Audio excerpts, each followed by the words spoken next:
to this week's episode. You're in for such a treat. I'm here with Emily Bertrand from Royale Equestrian Center here in Ottawa. She gave me a phenomenal tour of the center, and I can't wait to show you the horses, the animals that are here. She gave me the full tour. I got lots of video to show you. And I also want to introduce you to this phenomenal woman who is running the show here and tell you about her story, because I think it's really important that we share what Emily has done and also shed the spotlight on what you do here. Oh, thank you. I really appreciate that. Yeah, and like you said, you're in city limits, so it's very unique to have an equestrian center right within city limits, within driving distance for some. So this is great. Thank you. So tell us a little bit about yourself and what brought you to start the center, the Royale Equestrian Center. Well, I always had a passion for horses. Okay. Ever since I was little, I rode my first pony and I fell in love. My mom thought it was going to be a phase, and that phase, it continued on. Right. So I rode all through my childhood. Any moments I could read about horses, learn about horses, be around horses, I took it. I was every school project. I got to the point it was so bad the teachers were like, you can't do it on horses anymore. So I remember submitting my science project about ponies. Right, of course. And I'm pretty sure my mom got a call about that. But it's always been my passion. I absolutely love it. And horses really helped me a lot through my youth. And I wanted to be able to have a place where we could give back and help others through horses. So we do everything here. It's pretty cool. We're actually going to get into that. Yeah. So when you gave me the tour, you showed me the tack room. Yeah, thank you. You have to correct me because here's the story. So when my husband and I, before we even got married, one of our first trips was going to Mackinac Island. And we rented a horse and carriage to do the island, which seemed very innocent and tame. Yeah, that's cool. And our horse's name was Kim. And she was great up until we were on the other side of the island. And then she bolted. Scared me to death. I jumped out of the carriage. As soon as my husband got her under control, I'm like, I'm out of here. You take over. You get her back. I'm walking back. And since then, I've had this fear of horses. I have been on 2 horses so far since then, but there's still that nervousness. So when you see the B-roll or the footage of Emily introducing Vegas, where she's like, no, come and sit, pat him and come pat him. Like, you can tell I'm a little gun shy still. Yeah. Oh, and we hear the animals in back. Yeah. Yeah, so just behind us, what do we have here? So we have 2 goats, a sheep, and an alpaca. Yeah, and you'll get to see them in the B-roll. So I don't know if Richard, who does the production, is going to run it while we're talking, but yeah, we did that. We saw Vegas. I got to say hello to Vegas, and I want them to see you also introduce Vegas and the other animals that are here, because it's great. Such a beautiful facility. Even though it's raining today, it's messy. I can envision what it looks like when it's summer. It's beautiful in the summer. The Absolutely. summer, it's absolutely beautiful. This time of year, it's wet, it's mucky, and we're wearing our boots, so we're good. Yeah. So tell us, what got you to start the center? So you've had this love of horses since you can remember. Yeah. I always wanted to have a place that never quite fit what I was looking for. I had gone to a lot of barns, worked at a lot of different barns, and I never found one that truly had all the qualities that I was looking for. So that was the motivation for starting the farm, was to create a place that had everything that I wanted. And luckily it turned out a lot of other people wanted that too. So, but we're very lucky to be here, especially being right in the city. I'm really grateful for this location. It's rare you get a horse farm in the city. Our neighbors, McDonald's and Tim Hortons. Right. So we've even taken the horses through the Tim Hortons drive-through once or twice. Oh, have you? Yeah, it's fun. We don't do it too often, but it's been great being here. We're so really how fortunate. old is the center? So this year, July 1st, is going to be our 12-year anniversary. Oh, wow. Yeah, Congratulations. Yeah. So I started it when I was 23. I thought I knew what I was doing. I had no idea. I had not a clue. I had managed barns. Right. Horses I knew. Right. But running a business, that's a whole other ballgame. Absolutely. It's completely 2 very separate things. And it's been a huge learning curve. Made a lot of mistakes. And not everybody is fit to be a business owner. Right? Yeah. You can have a passion. Yeah. And you can certainly want to be the entrepreneur and own a business, but as you discovered, there's a lot that goes on behind the scenes. So I want to talk about that too. So what are some of the things that the biggest challenges for you as you jumped into entrepreneurship? You're going to start the center. Now you want to have some revenue come in to support what you're doing here, what you love. It's a huge challenge because you have this huge vision for what it's going to look like, and you want it to be like this and that, but it's not that easy. And you have there's so many facets to it. You have all your staff. You have to consider your clients, even just your relationships with other businesses. You have to build those because we have our vet, our farrier, our feed company. We have a huge team of people outside of the farm that also work for us to help us keep the farm going. And it was definitely a huge learning curve. I mean, even from hiring the right accountant and getting a website going, and there's so many little details you don't even think about. And one of the hardest things I would say was the finances. Absolutely. Learning how to manage your money, how to budget, how to organize it. I'm still figuring it out, to be honest. Even down to having the right marketing and then setting up customers' expectations correctly. Right. So when you're putting something out there, that when they come here, they're getting what they expect. Right. You don't want them to show up and be like, well, I wasn't expecting that, and then have them leave unhappy, right? You want them to show up and be like, wow, this was an amazing experience. Luckily, with horses, that's easy to do because people love the animals.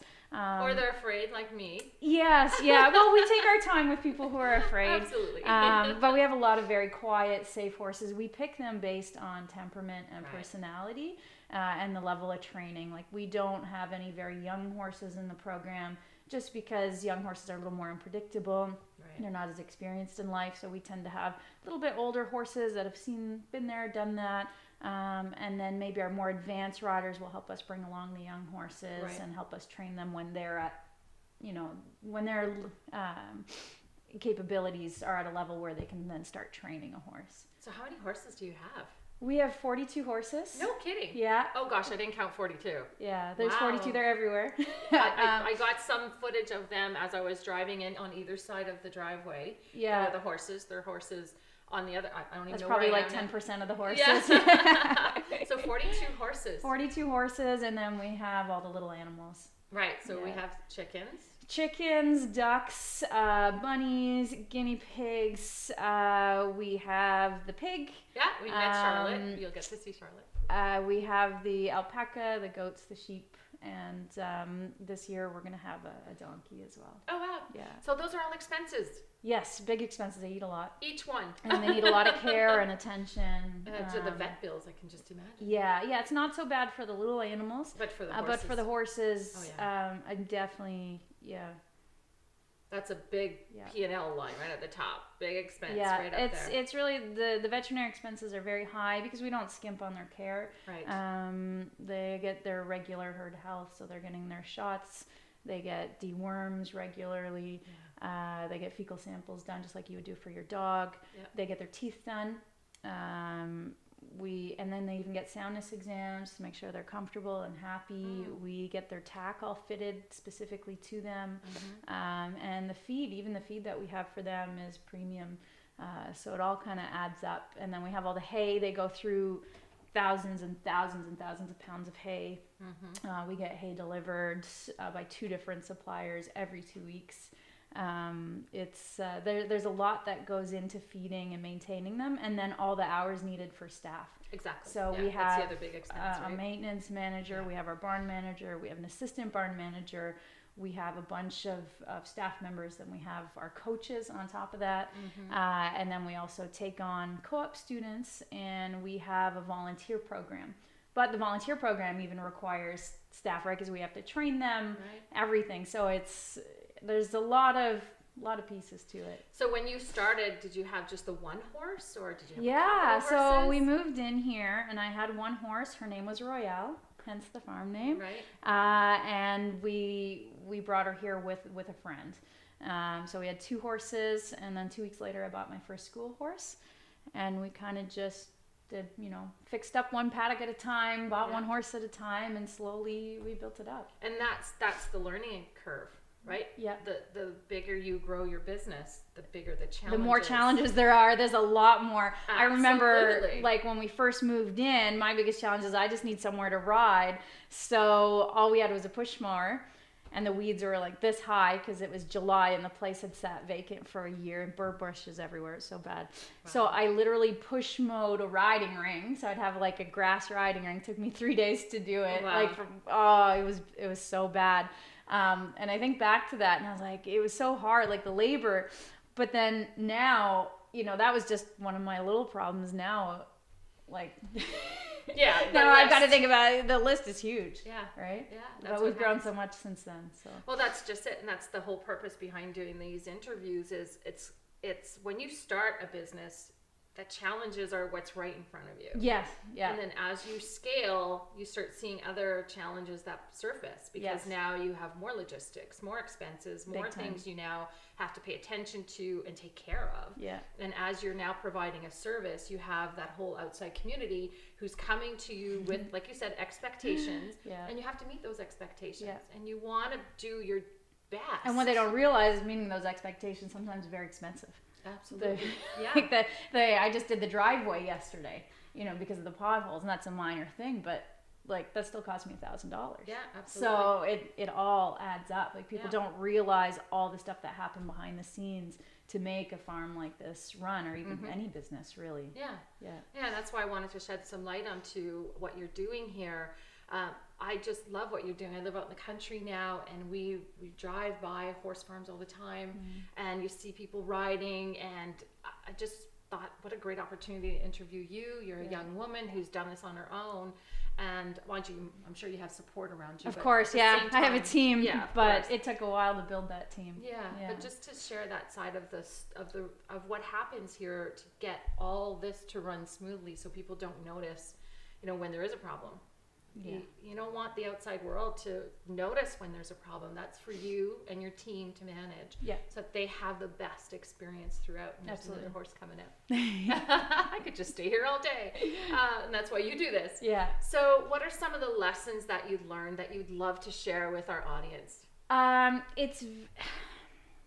you can pick whatever you want to focus on. So there's so many things. Yeah. That's the hard part. One of the things is I've learned that don't underestimate the amount of time it takes to do something and to have patience. So we always picture it, we want it a certain way, and we picture it, you know, in a perfect world, but really it probably takes 3 or 4 times the amount of time and energy to execute it or do what it is you're planning. Budgeting and planning in advance is really important. I really only figured that out the last 2 years. I only feel like now I'm starting to figure out how to run a business, and it's been almost 12 years. Right. So it's definitely a work in progress.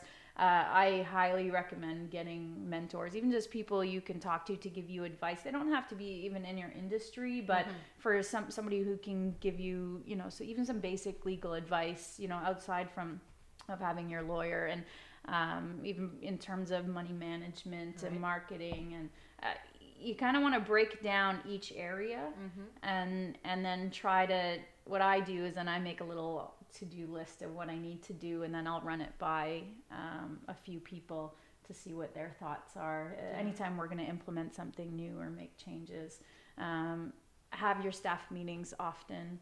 They make a big difference. Team culture is so important. Yeah, and make sure that you're really building a community around your business. It doesn't matter what type of business you have, but if everyone within the business has a good working relationship and they get along well, it really minimizes any of the little problems that you frankly just don't have time for. And we deal with a lot of teenage girls. So they can be a little bit trying at times. No. We don't get that at all, right? I love them. We were perfect when we were teenagers. Oh, yeah, man. I'm happy I'm not a teenager anymore. I love them. We have an amazing group of girls. Yeah. They're absolutely fantastic. But keeping everything so that it's running smoothly and having certain standards set so that there isn't the gossip, there isn't... just the little petty stuff that frankly you don't have time for. But what I found is you have to stay on top of that from the beginning so that it doesn't get out of hand. And because of that, we've been able to build such a great culture here where they're all supportive and they're helping each other. So even someone from the outside coming in, they see that and then they're kind of brought into that culture as well. So it teaches them some great values and life absolutely. lessons, Yeah. you know, for later on down the road. And skills. Yeah, People management skills that Yeah. they wouldn't get in their own little circles in school. exactly. Right? Here Yeah. they're dealing with a lot of different people. Yeah. And they're dealing with expectations from other people as well. Mhm. It's phenomenal. It's great. Yeah. Yeah. It's a lot of fun, and we have a lot of the little kids that started riding with us, you know, 10, 12 years ago. Right. They are now coaching here. Oh, that's great. And a lot of them have pursued a career in the equine industry, which is super exciting because they had that passion, and we fostered it, and we try to help them, you know, achieve their goals. So Right. it's fun. Let's bring Yeah. them for a tour. Sure. Shall we? Yeah. All right. So here's the tour of the Royale Equestrian Center.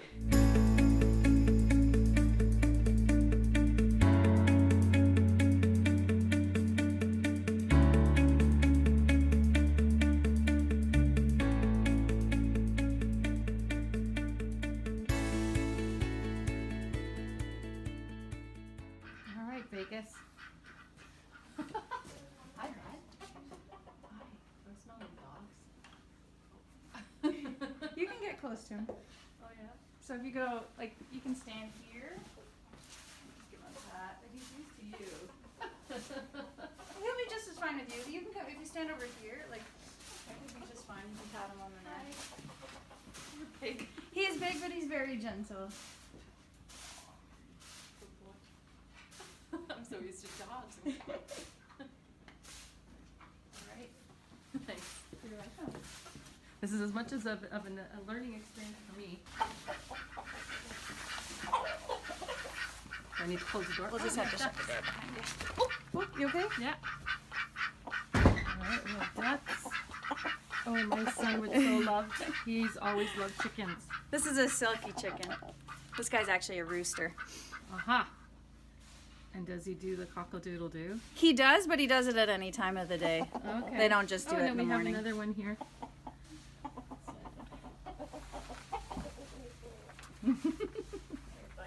And they like to be held. You guys gonna let me catch you? Oh, I see one just went by. He's got a mouthful. That's why he's eating breakfast.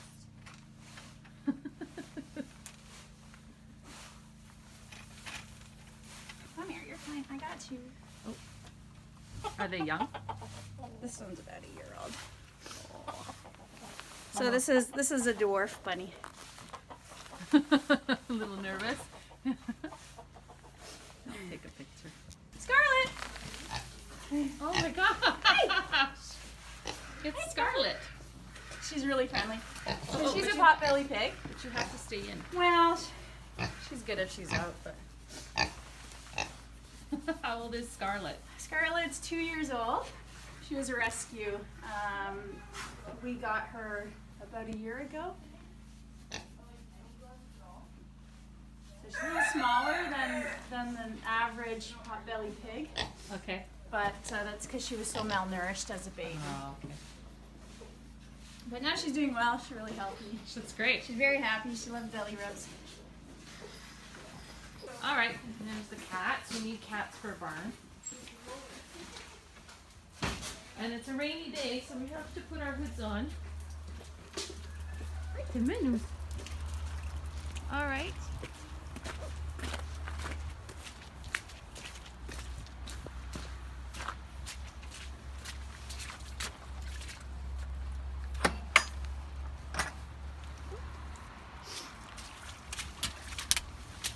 Oh, hello. They're very friendly. Hey guys. Hi. They love attention. Hello. And that's Harriet, our alpaca. Hi, Harriet. Oh, yes. Hello. So how old are they? Harriet is 2 years old, and these guys are all about a year, maybe a year and a half now. Bet you they're looking forward to warmer weather. Yeah, they're really looking forward to it. Dry weather. Yeah. Just like us. So this one's actually a Shetland sheep. That's Rocky.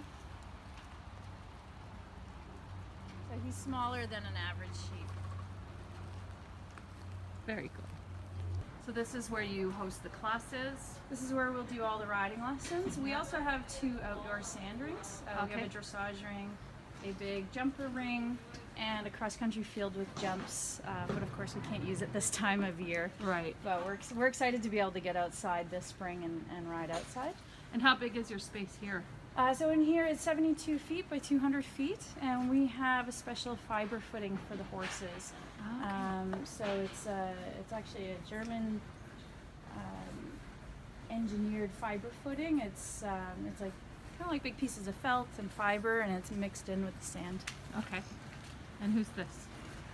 So this is Allie and her horse Kenny.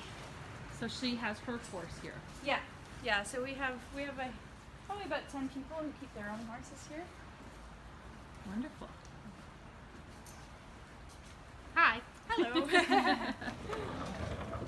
So this is great. Okay, I'll get them riding a bit.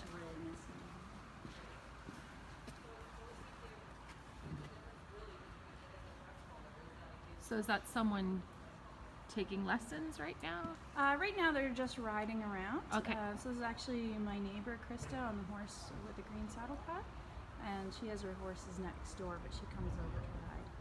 Okay. So there's Bambi, and she showed up in the fall, little baby deer, and she's been living with the horses ever since. We can get about 10 feet from her. We can't get too close, but she absolutely loves the horses. She eats with them, she goes in the shelter with them, she plays with them, she grooms with them. She's really sweet. And who's this? That horse is Alfred, so she's an old retired horse that's kind of living out her days being pampered here. And we have horses in the background as well. Yeah, so those guys at the back are some of our school horses.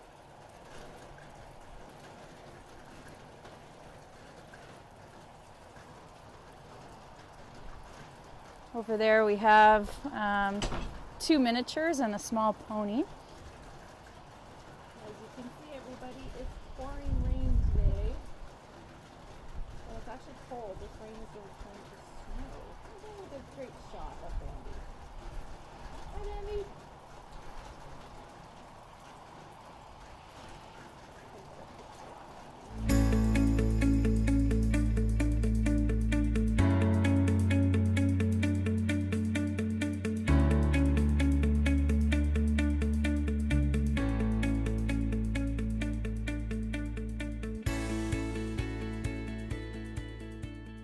All right, so for those of you on the podcast, it's a little hard for you to see what Emily and I have done, but I'd love for you to go watch the video because it's really, I just love I love your establishment here.